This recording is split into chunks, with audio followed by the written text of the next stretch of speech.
Hello everyone, Assalamu alaikum. How are you all? I hope you are well. Welcome back to my channel in this new video.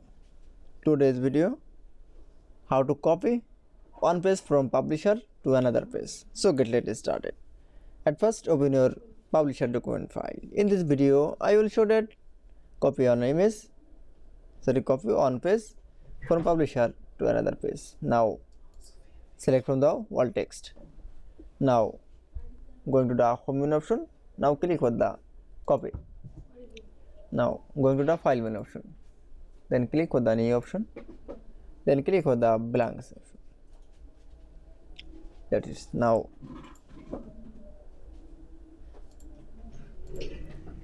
Now click on the paste. That's it.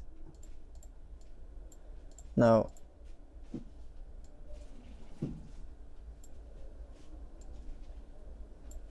crop the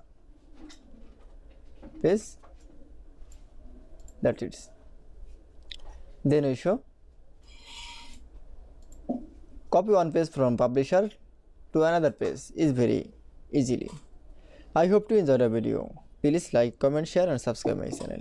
Thanks for